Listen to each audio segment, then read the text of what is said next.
pra falar de amor, sem dor, medo, ódio ou saudade, só o gosto bom, seu amor da eternidade.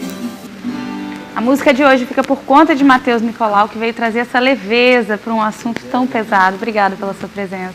Falávamos no final do bloco anterior a questão do abusador estar próximo, estar dentro de casa.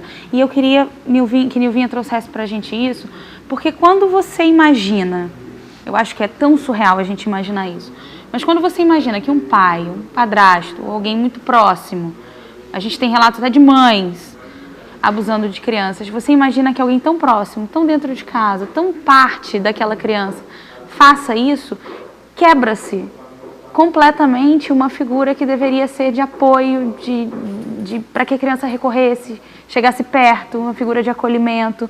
Como é que funciona isso na cabeça de uma criança? Na verdade é terrível, né? Porque a criança ela não tem uma estrutura de lidar com os problemas, o adulto tem, a criança não. E a criança, ela espera que esse cuidador vá a estruturar. Quando isso não acontece, inclusive há casos, Amanda, em que essa criança fica com a idade cronológica o resto da vida. O que é isso? Eu vou crescer biologicamente, mas eu não vou amadurecer.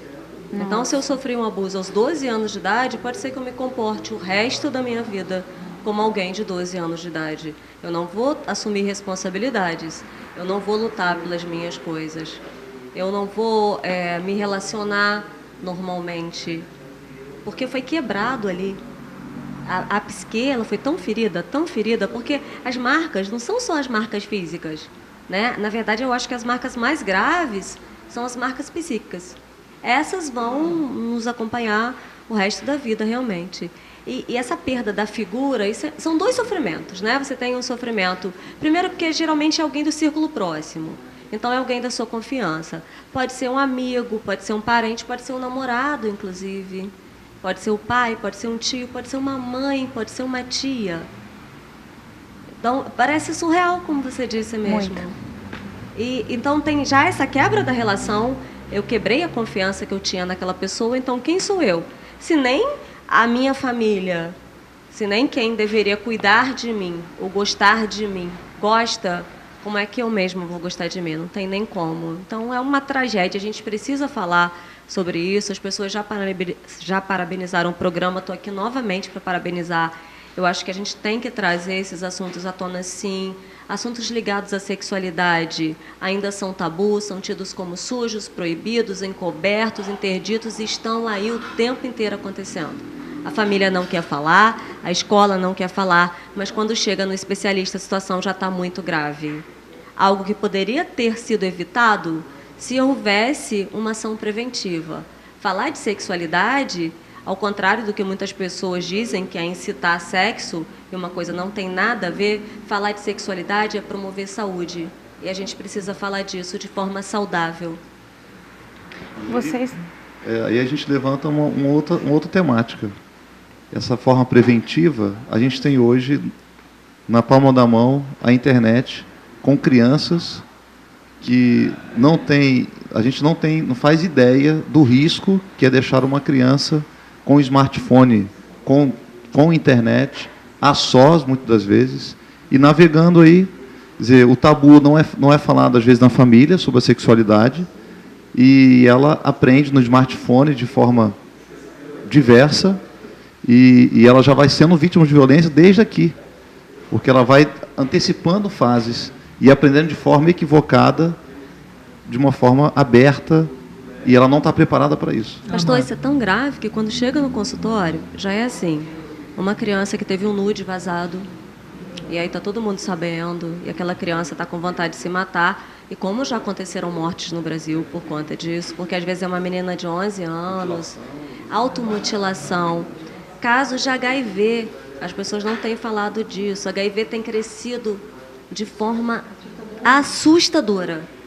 Casos de sífilis, a gente está numa época de surto de sífilis. Casos de gonorreia, ninguém ouve falar disso porque as pessoas acham que são palavras feias, palavras que estão matando pessoas. Então a gente tem que falar sobre isso. E a internet é uma coisa que realmente... Ai, mas você é psicóloga e diz isso? Gente, criança não tem que ter celular. Simples assim. Conteúdo tem que ser vigiado, sim. E muitas vezes hoje os pais trabalham muito, querem compensar os filhos, e aí eu não tenho tempo para o meu filho, eu vou deixar meu filho ficar na internet não sei quantas horas, eu vou deixar ele fazer o que quiser. Isso é o que de pior a gente pode fazer para uma criança. Já desses, uma pessoa me contou um fato que eu não tinha pensado.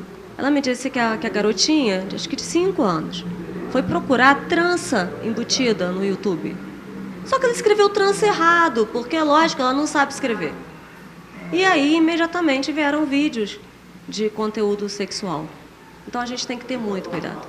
Amanda, eu não gostaria de perder aqui a primeira fala do inimigo dentro de casa. Entendeu? Nas experiências que nós já tivemos aí nesse assunto, uma vez, uma garotinha de 13 anos ficou grávida do próprio pai. E como começou isso? A mãe saía para trabalhar e deixava o pai em casa, com ela ainda novinha, e aí entrou aquele assunto que a senhora falou, das carícias. Sim. Entende? As carícias, tal. A criança não entende o que é um carinho, que é carícia. E ele começou, então, durante os anos, entende? Fazendo com ela sexo. E aos 13 anos ela engravidou do próprio pai. Aí quando nós chegamos com o conselho tutelar, e a polícia foi para prender o pai, ela não entendia por que nós estávamos prendendo o pai. Por quê?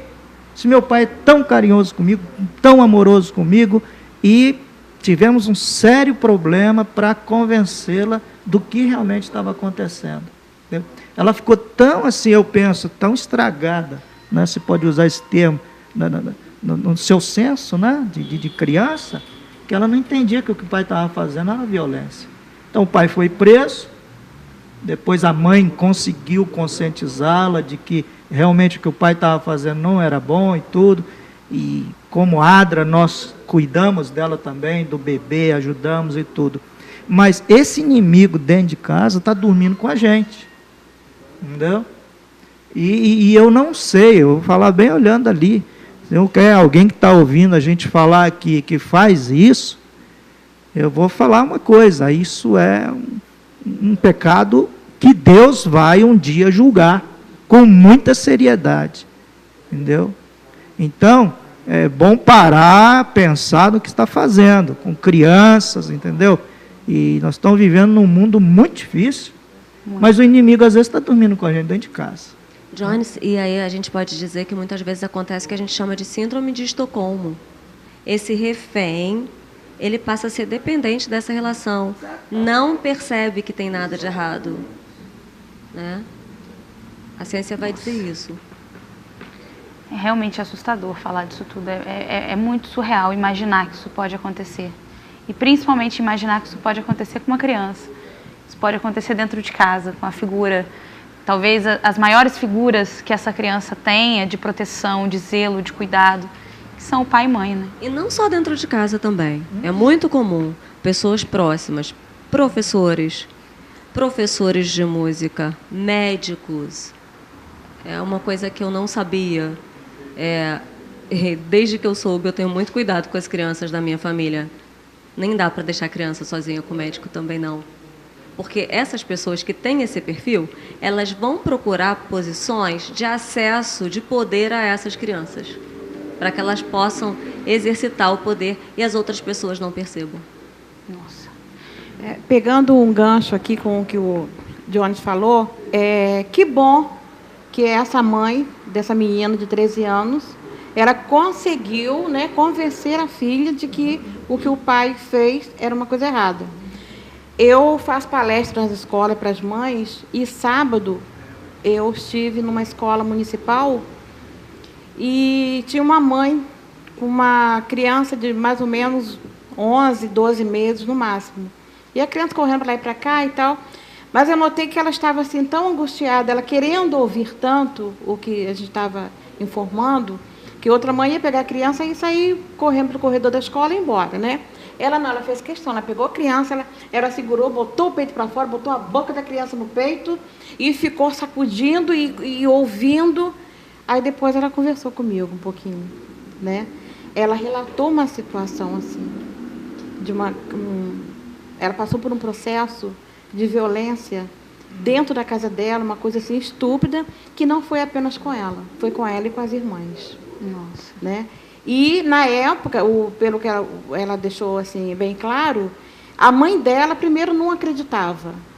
A mãe também era super dependente financeiramente desse marido. É uma questão perigosíssima, inclusive. Né? Então, tudo isso leva também, né, a criar um outro caminho, um outro percurso complicado também. Porque se ela é dependente financeiramente desse marido, o que ela vai acobertar? Ela vai fazer o quê? Ou ela vai fingir que ela não está entendendo porque ela depende daquele marido, ou ela vai ficar a vida inteira na dela ali achando que fazer o quê? Vou fazer o quê? Eu não vou à luta, não vou correr. Ou eu não tenho um trabalho, ou eu não quero também arregaçar as mangas, porque acontece isso também. Né? Que eu vou dizer uma coisa para você, muito particular. Se fosse isso comigo, eu não queria saber de nada. Eu ia para a luta, eu ia lavar roupa, eu ia fazer alguma coisa, eu ia varrer rua, mas eu não ficava com um sujeito desse, não. Porque eu acho que a gente tem muito amor a filho, né? A gente gerou 9 meses, não foi à toa. Né?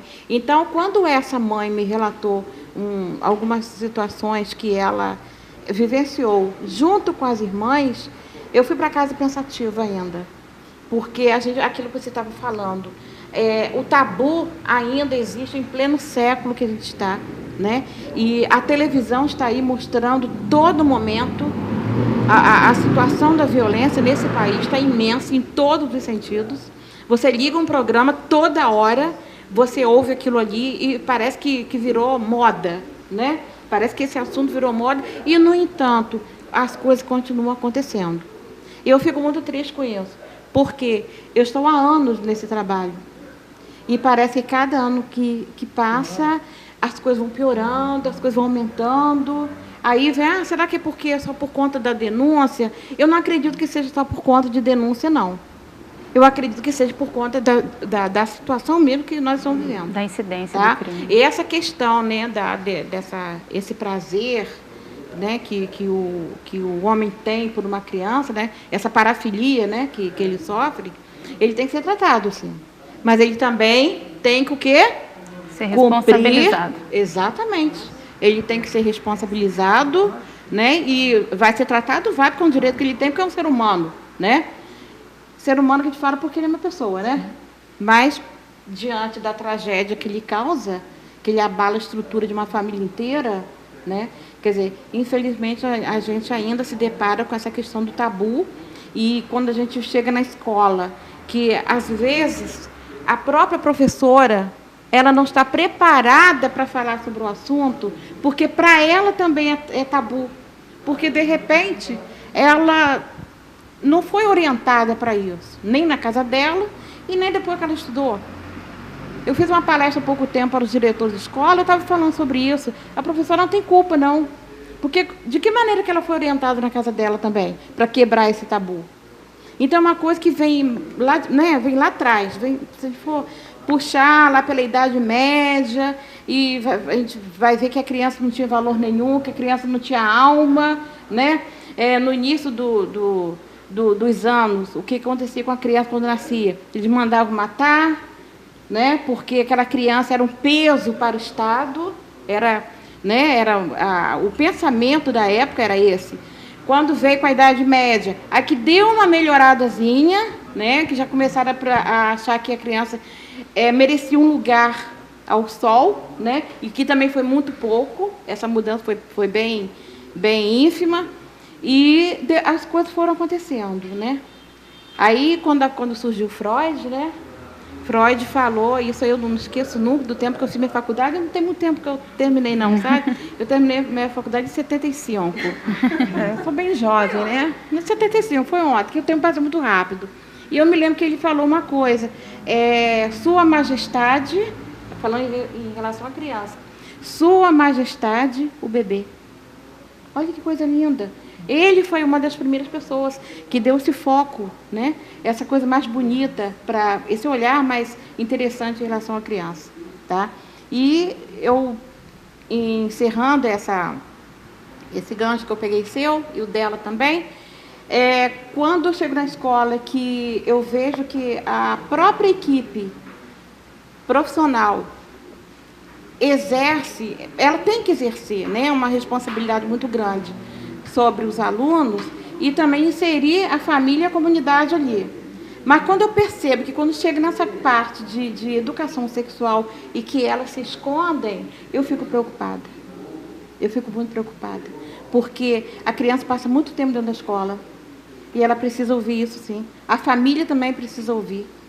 Nessa última palestra, eu aprendi muita coisa lá.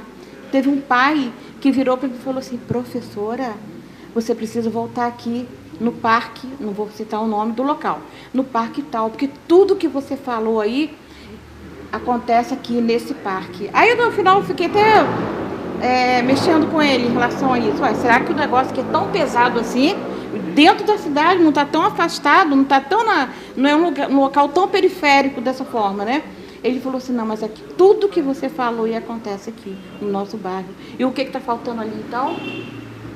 Diretrizes, né? Está faltando isso. Alguém que chegue, que converse com a comunidade. Então, nada melhor do que a própria escola para fazer isso.